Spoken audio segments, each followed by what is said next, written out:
السلام علیکم طالب علموں، آج کا ہمارا موضوع ہے ناصر قاسمی کی غزل۔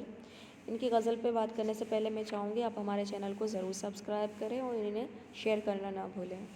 ناصر قاسمی 1925 عیسوی میں پیدا ہوئے، 1972 عیسوی میں ان کا انتقال ہوا۔ ان کی شاعری جب پروان چڑھ رہی تھی تبھی ان کا انتقال ہو گیا، تقریباً 47 برس کی عمر میں۔ ان کی غزلوں کے مشہور مجموعے برگِ دیوان اور تیسرا مجموعہ پہلی بارش، جو کہ ان کے انتقال کے بعد شائع ہوا تھا۔ ان کی نظموں کا بھی مجموعہ ہے جس کا نام ہے نشاط خواب۔ تنقیدی مضامین اور مختصر نثری تحریریں بھی ہیں ان کی۔ انہوں نے ایک کتھا کہانی سر کی چھایا بھی لکھی ہے اور ان کی ڈائری بھی مرتب کی جا چکی ہے۔ ان کا شمار جدید غزل و نمائندہ شاعروں میں کیا جاتا ہے۔ سب سے پہلے ان کی غزل کا پہلا شعر ہے: یہ شب، یہ خیال، یہ خواب تیرے، کیا پھول کھلے ہیں منہ اندھیرے۔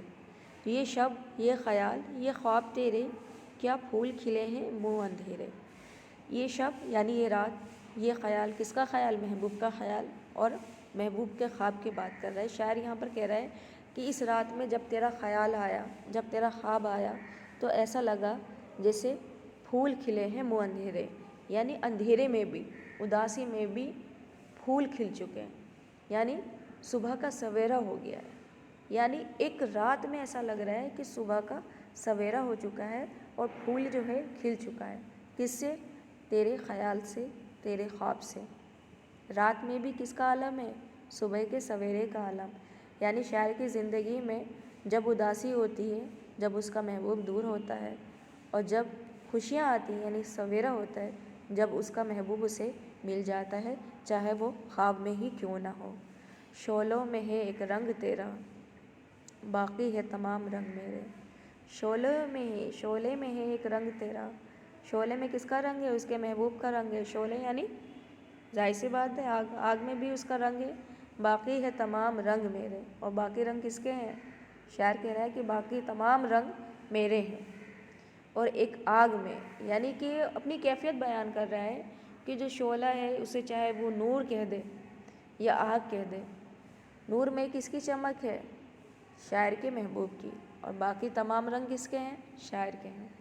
آنکھوں میں چھپائے پھر رہا ہوں یادوں کے بجھے ہوئے سویرے۔ شاعر یہاں پہ کہتا ہے آنکھوں میں چھپائے پھر رہا ہوں، کس چیز کو چھپائے پھر رہا ہے شاعر؟ آنکھوں میں یادوں کے بجھے ہوئے سویرے، وہ بجھے ہوئے سویرے جو اس کے محبوب کے یادوں کے ہیں۔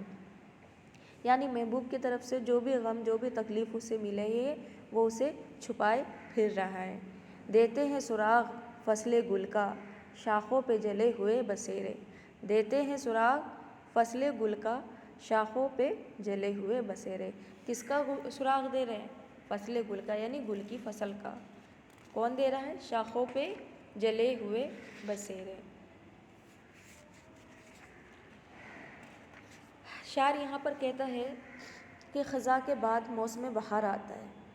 اس بات کو شاید دوسرے انداز میں سے کہہ رہا ہے کہ چمن میں جلے ہوئے آشیانوں سے یہ پتہ چلتا ہے کہ خزاں چلی گئی ہے اور اب کیا ہے؟ موسم بہار کی آمد ہے۔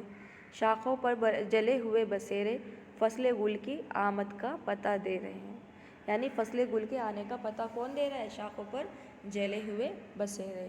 منزل نہ ملی تو قافلوں نے رستے میں جما لیے ہیں ڈیرے۔ منزل نہ ملی تو قافلوں نے کیا کرا؟ اگر منزل نہ ملے تو قافلے رستے میں جما چکے ہیں کیا؟ ڈیرے۔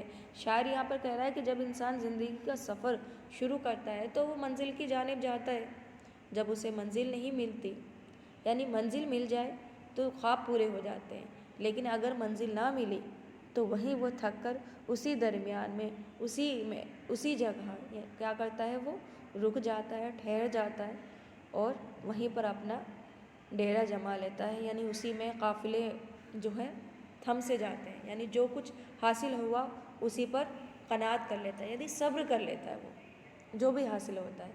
منزل نہ ملی تو قافلوں نے رستے میں جما لیے ہیں ڈیرے۔ اگر منزل نہیں ملی تو کیا ہوا؟ قافلوں نے رستے میں جما لیے ڈیرے، یعنی کہ وہ رک گیا، تھم گیا۔